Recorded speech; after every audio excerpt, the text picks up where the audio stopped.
herds in this country. Sanderford, like Blazes family and their Ayrshires. Huntingford, Huntingdon, Lisa Window, just outside Birmingham with her Ayrshires.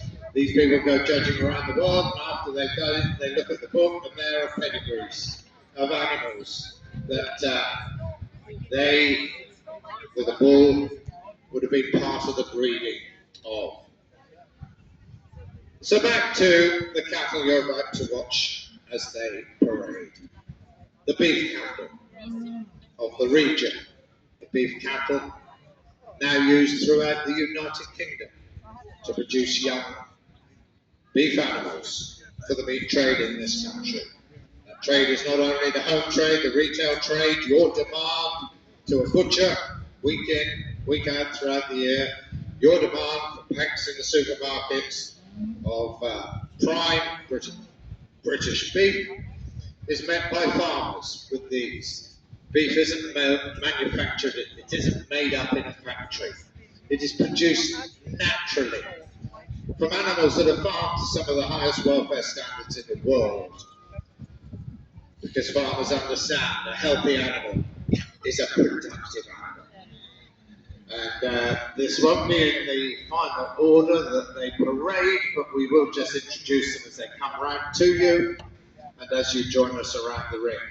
Scimitar cattle lead this parade at this moment in time, and they are followed by cattle of the Sussex breed.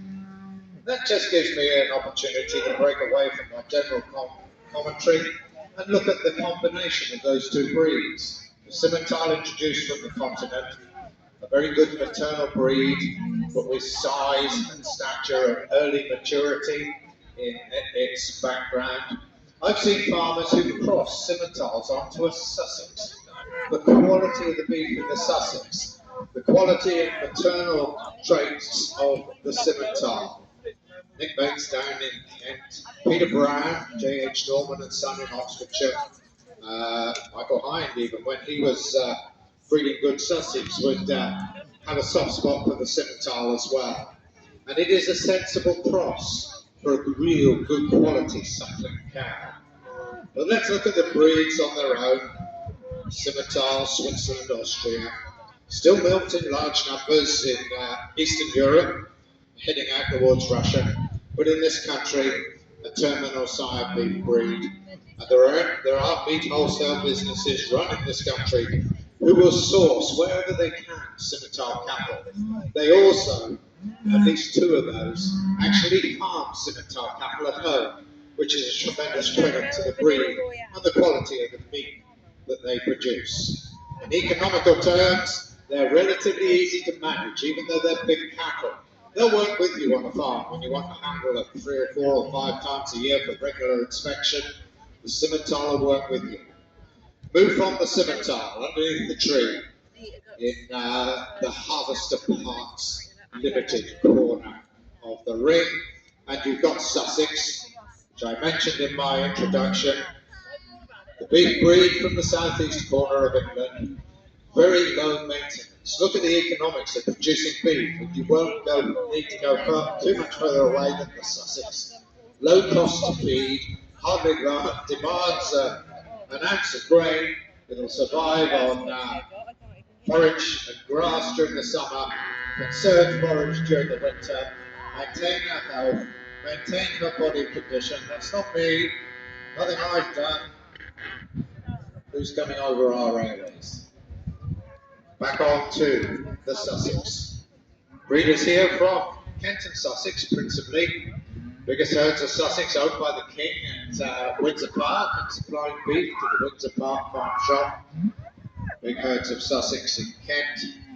Holstock family, Chandler and Dunn. Chandler and Dunn running a very good butcher shop, Goldstone Butcher Shop, out on the East Kent coast.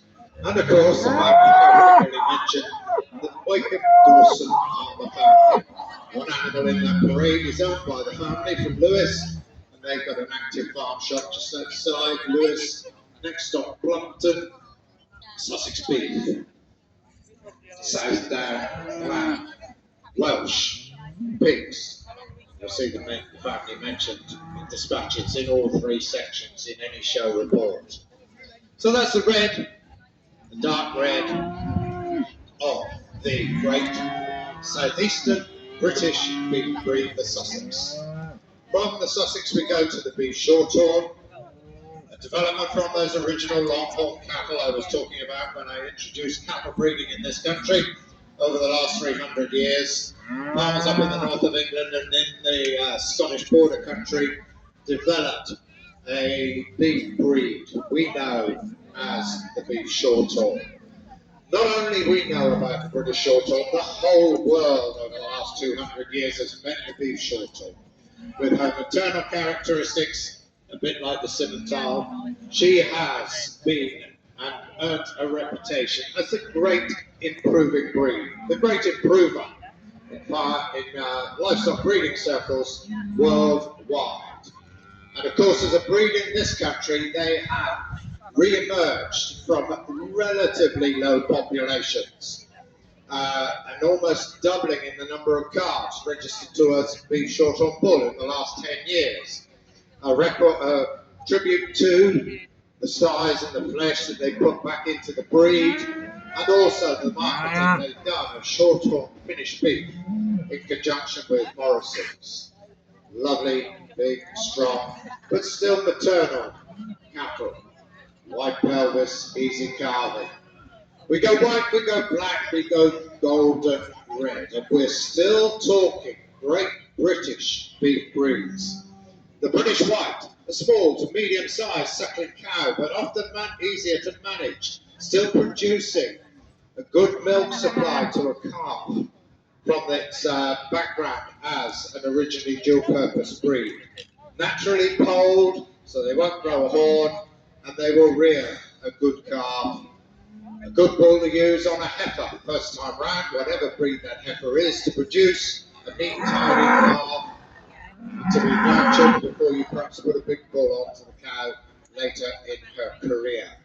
That is the British white, and they originate from original Viking cattle, which would have been found in this country prior to that breed's development as a polled, and of course the white calf, which is a rare breed recognised still within rare breed livestock circles. Black Aberdeen Angus, golden red Sussex, dark red Lincolns. That completes the great British beef breeds. For anyone just joining us, once we move away from the Simmental, the great British beef breeds, the Sussex, the beef Shorthorn, the British white, we come to the black of the Aberdeen Angus. There's the other one up there. I wonder where it had gone. We'll come to the Hereford later.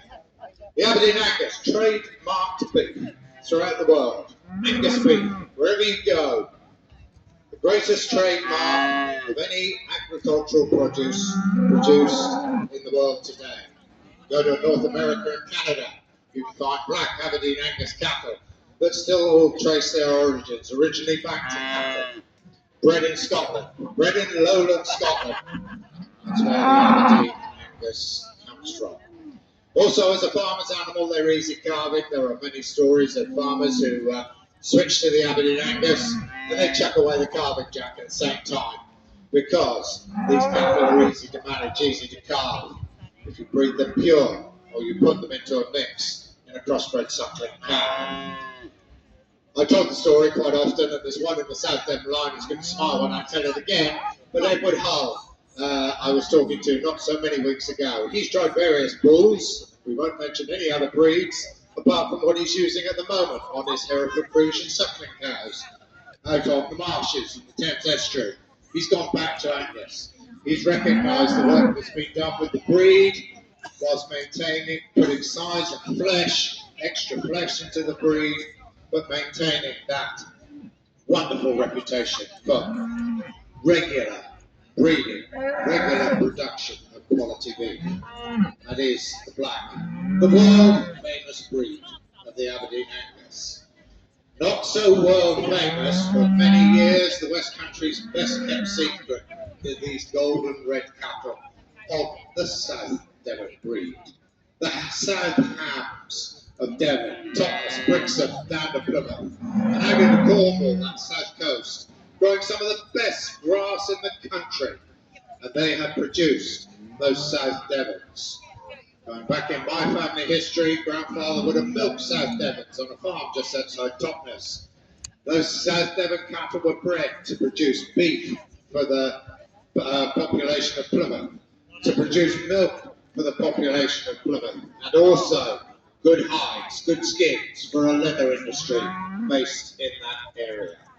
Now you'll find them in Canada, Australia, North America, and there are tributes through South Devon publications to the work that has been done with them, to their ability to survive in a hot climate as well as a cold climate. That is the great British South Devon.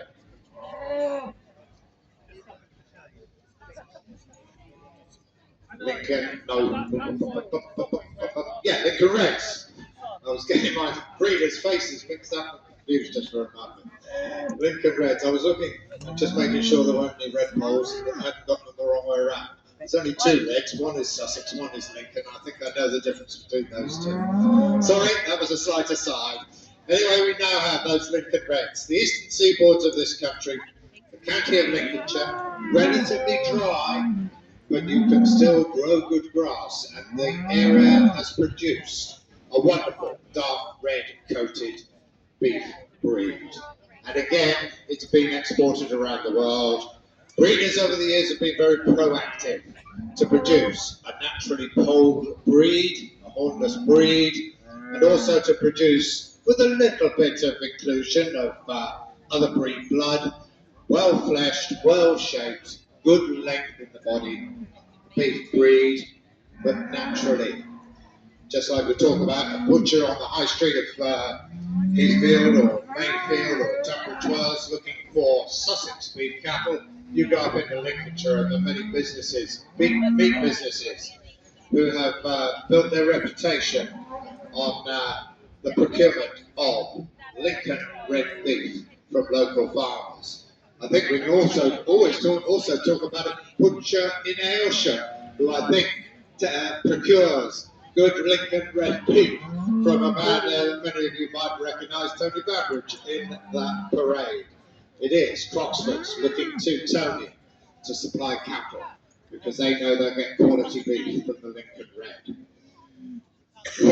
We go Sharonay, we go Limousin, we come back to Hereford, and we finish with the British Blue. I hope you pick all of those out as I talk. The easy way to pick the Sharonay is because it's white. The easy way to pick the Limousin is because of that wonderful fine body colour, that wonderful shape in the back end, but also that very distinctive fine bone that the Limousin breed brings to cattle farming and beef production in this country today. Look at the length. Look at the tiny lines. Look at the tops. Look at the bottoms. No waste in the body of the animal. The Limousin, for many years, following its first introduction, between 50 and 55 years ago into this country now, would have topped the population figures for calves produced every year in this country. It is only in the last 2 or 3 years, with the re-emergence of the breed I was talking about a few minutes ago, the Aberdeen Angus, that they have dropped into second place, with the Angus taking top spot, Premier League production of beef in this country. Look back to the Limousin. Everything is right about the Limousin breed. If you're a farmer, you're looking for profit from the calves that you produce. The buyers of store cattle will buy your calves because you know they'll get them in big batches and they'll be regular in shape and fleshing. They will produce an animal that when it's finished, when it's presented to a butcher, when it's presented in a livestock market, they will secure a high price per kilo. Why a high price per kilo? Because they know they'll get a carcass that will weigh between 55 and perhaps 65% of the live weight of the animal. A regular killing out percentage is anywhere between 50 and 60. Maybe some will drop to 45 to 55. But the Limousin will always give you that little bit extra. And then when the butcher gets hold of it, he's got a carcass with a very, very fine bone.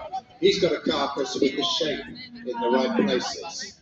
And he's got a carcass that he'll be able to joint and present to his customers. It'll also have just the necessary cover of fat, but not an excessive cover of fat within the carcass. That is the Limousin.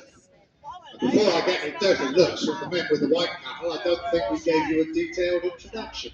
The Charolais breed, 65 years, go in front of the Limousin, find the Charolais. The first of our continental breeds introduced into the country in the second half of the last century. Europe's top terminal sire beef breed. It put profit into the production of suckled calves from the hills and the mountains and the moorlands of this country. That's the first time I've used that expression on this show today. It's one that comes out very regularly. The Charolais, promoted by forward-looking beef farmers from those first introductions, and it will have produced millions of suckled calves. Still very popular up in Scotland, still very popular out in Wales to cross on to hill and mountain farmed suckling cows. And they're the sort of cattle that in the last 50 years or so have been imported to this part of the country to finish ready for the meat trade. Suckled calves from those regions that you'll find Charolais cattle. White cattle, Charolais. Red cattle, the Limousin, with that little bit extra right through to the butcher. Hereford cattle, ladies and gentlemen, they should need no introduction. Unless you've never been round a showroom before, that wonderfully clean white face of this second that I classify as great British beef breed is the Hereford. Red in the coat, white markings across the belly, and a white face. And it is a breed that has produced more beef than any other breed known to man in recent times, in those last 200 to 300 years that I talk about. Huge populations, North America, Canada, South America, and other beef producing regions of the world, all tracing their origins back to cattle bred originally in Herefordshire and fed the good grass that grows on the farms of the Severn Valley and all along the foothills of the Welsh Mountains. I realise that we haven't introduced our judge yet, but we'll do that when we finish the cattle. And we have cattle finally in this review that I have given you of the meat industry, the beef industry in this country, the blue. In population terms, we've mentioned the top breed in the country, the black that Philippa is inspecting at the moment, the golden red of the French Limousin. The blue is our third most productive breed. There aren't a huge number of animals actually bred pure and pedigree because the production of calves from the dairy cow is where the blue dominates. Look at the extreme muscling, the fleshing in there. And if you cross it onto a black and white dairy cow that hasn't got much because her job is to produce milk, you still get a beef calf that you can finish that will have the right sort of shape and the right sort of flesh in its body.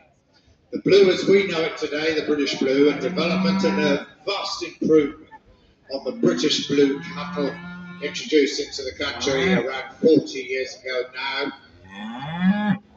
Our farmers with the blue have refined it. It came with a difficult calving reputation. Originally, if you go back in Belgium, it was, just to illustrate again the story of good genetics from this country, Ardennes mountain cattle were the mother of the breed. Guess what was the father? The father was the beef shorthorn.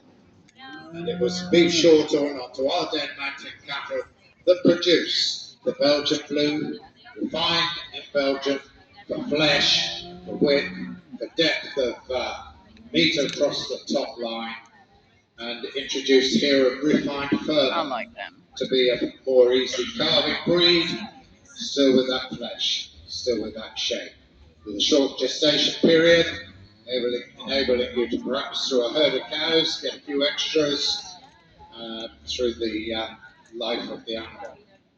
So, there you have it, ladies and gentlemen. Our presentation to you this afternoon of the beef industry in this country, represented by our great British beef breeds, the Aberdeen Angus, the Hereford, the rest of our British beef breeds, the white, the British white with those very distinctive black markings, the red and white of the beef shorthorn. Coming forward from there, the red of the Sussex, the yellow and white of the Simmental, black and white of the blue. That's a slight irony. But there are blue cattle amongst the breed. You have to got a set of black and whites, blacks and whites. Red and white, that very clean white face of the Hereford, golden red Limousin, white Charolais, red Lincolns, golden red West Country cattle, the South Devon. So who is our judge this afternoon? Our judge in the ring is Philippa Owens. Philippa is well known, come from a farming family who farm on the Mid-Wales border with us here in England. A lifetime's involvement with a mixed family farm, breeding, showing cattle, sheep and horses. They've won reserve and interbreed prizes with their cattle at the Royal Welsh, which is a huge accolade to anyone in the livestock world, and Supreme Sheep Champion and Pairs at the Royal Welsh as well. Championships with their Welsh cobs.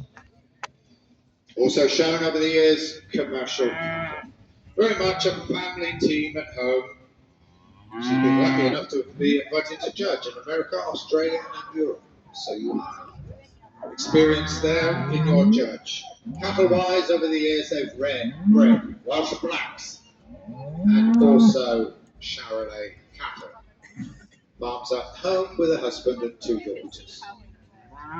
She is watching each and every one of the animals in each and every one of these teams. She's looking at the way they walk, the way they're presented to her. She's looking at the detail in the body of each of these animals.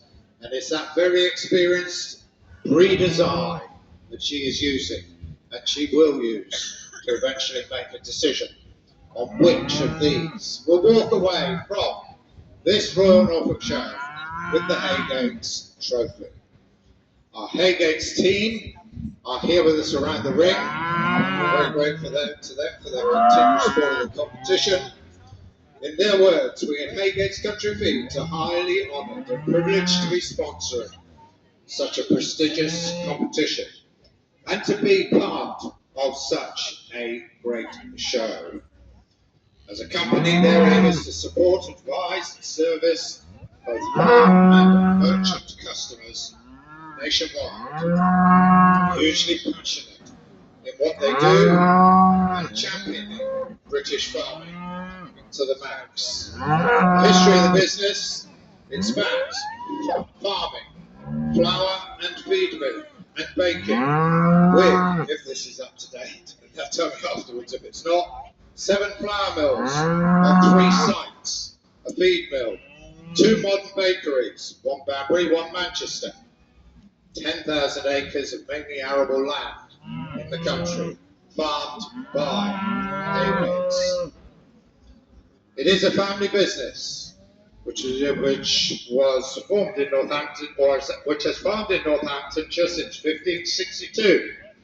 Moved into milling in the 19th century, when the grandfather, Arthur Robert Haygates Sr., of the present joint managing directors, Paul and Bob, took over the family mill at Bugbrook. That's a very quick insight into the early days of Haygates. Haygates Animal Feeds is a business based on that tradition, using a blend of raw materials and modern technology, resulting in the best possible quality and value for money in your animal feed.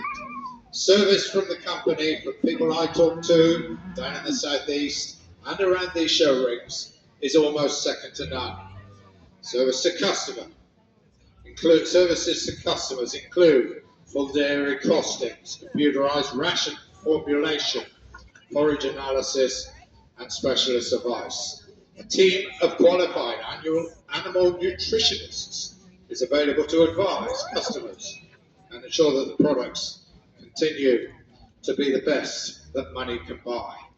Ladies and gentlemen, that is an insight into the sponsors of this class. They have a stand here on the showground. Look for the purple flag. I daren't say behind the toilets because I should get told off, but it's over there in the second or third row up from these judging rings, and you'll be very welcome there. There's some hot beef slices in the hot cupboard, which have got to be eaten by the rest of the day. So after this, go and visit them and take a little bit of supper before you go home. That is our team here on the showground. Our sponsors, Messrs. Haygates.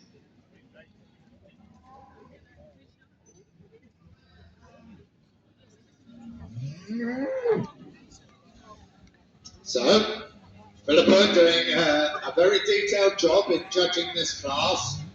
As you can see, she started with the scimitar. She's now on the Charolais, so she's got 1, 2, 3 more teams of 5. I remind you, we take this whole presentation up to the main ring. We're due in the main ring at approximately 22, which is only a quarter of an hour's time. So hopefully we can move direct from one ring to the next. Philippa, when she gets up there, she'll have one more inspection of the whole line as they line up in front of the pavilion. I believe she's going to tap forward 8 preferred teams in no particular order. And from those final 8, she will nominate 5, 4, 3, 2, 1 up to the champions here on this Royal Norfolk Showground for this year of 2024. You can't do that on camera. Ladies and gentlemen, if you've just joined us, nothing looks better on an agricultural showground than a parade of cattle with the sun on their backs and with grass under their bellies. Why do we breed cattle? We breed cattle to convert the grass we grow on our farms. Why do we grow grass? Why don't we just grow fruit, vegetables, grains on the land? Because 60% of the land that is available in this country to farm wouldn't grow any of those crops properly. And if we put the grass and put it in a package and put it on the supermarket shelf, you'd walk straight past it, you'd reject it. But if we take the work of a livestock farmer, which has been developed over 300 years from when we first domesticated cattle, you have animals which will convert that grass into top quality British beef. It's also fed to milking cows, to dairy cows, and they produce from the grass that we grow on that land that won't grow a crop other than grass.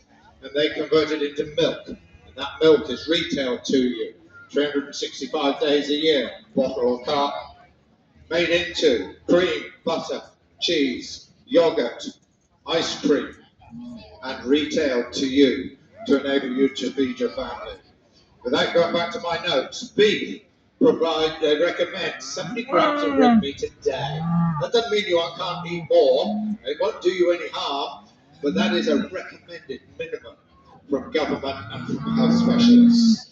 And you're receiving something as part of your diet that is full of nutrition, full of protein, full of trace elements, zinc, iodine, I nearly know it off the heart, but not quite, selenium, and vitamins, all essential to a healthy human being. And milk is the same.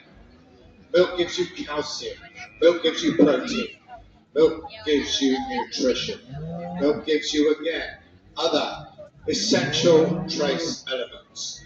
Why would you buy oat milk or almond milk when which is produced in a factory using a huge amount of water, won't quote you the figures because I haven't got them in front of me. But to produce a litre of oat milk takes over 100 litres of water. To produce a litre of milk from a dairy cow takes about 10 or 15 litres of water. And there will be a time in this world when we're short of water. There are already many parts of the country that are short of water. So why not take milk as a product from a dairy cow? And then we talk about carbon for a moment or two. And farmers are always ridiculed because they've got livestock on their lands and they produce methane. And that's not good in this time when we're looking to promote and to stop climate change. Farming as a whole, including producing crops, transporting the food, contributes 10% to greenhouse gases in this country. If you go through the rest of the list, you've got transport, you've got home life, you've got other manufacturing businesses, and they all produce a lot more than 10% of the greenhouse gases that are affecting the ozone layer up there. So don't knock the farmer when, at the end of the day, he is feeding you. He is aware of his responsibility to farm sustainably. And that's why we often quote the figure of beef production in this country. It's not feedlot feeding, it is grass feeding. The carbon output from feeding cattle as we do in this country, a lot of it on permanent pasture, which is never disrupted at soil level, is about half the world average compared with feedlot feeding and other production methods found around the world. We do farm sustainably here in GB. We want to be allowed to continue breeding good cattle as we have done for year upon year and producing good food. Ladies and gentlemen, that's what you have here on this agricultural showground.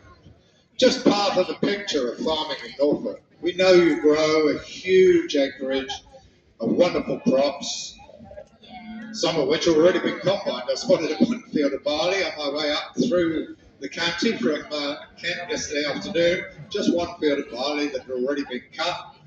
Spotted a few combines sitting on the edge of the yard and on the edge of the field ready to go, but only one field so far. But you grow tremendous crops. You grow a lot of good potatoes, as well as grain crops. You grow a lot of good vegetable, carrots.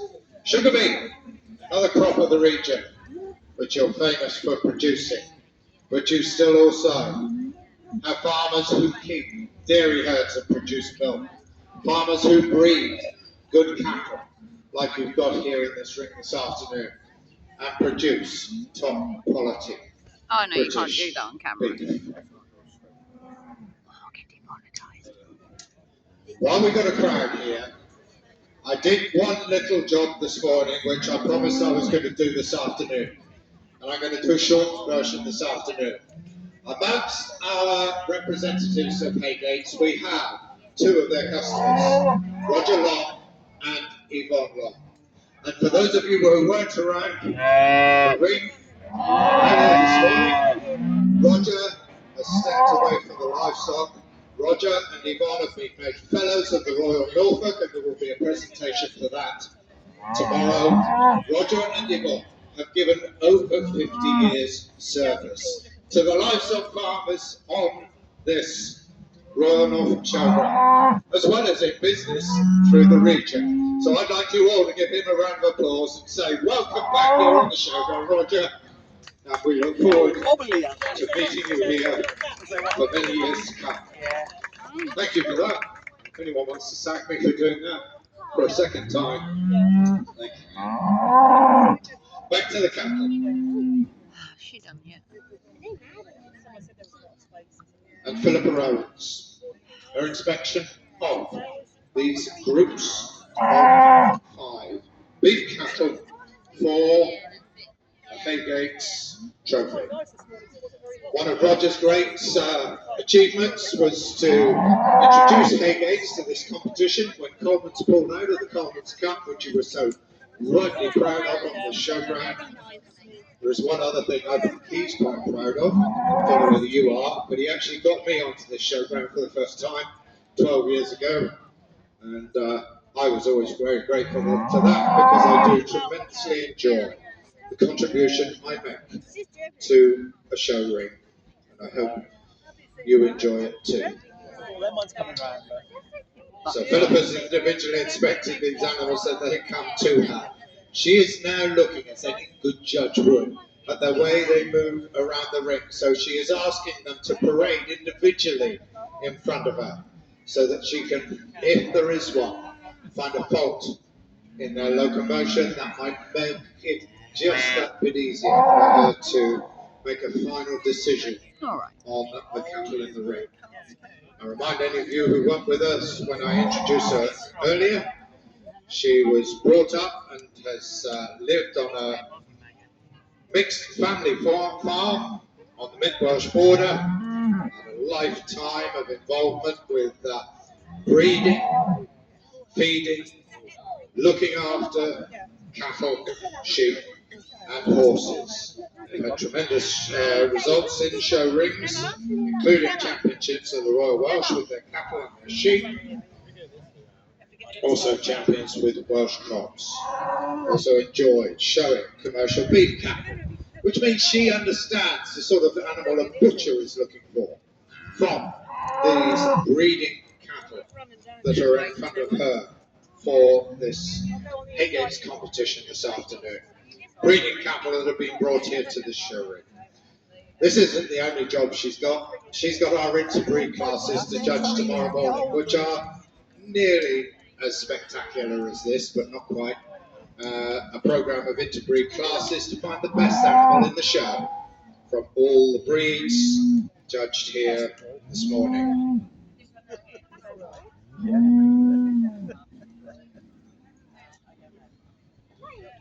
For anyone joining us, spot the breed very quickly.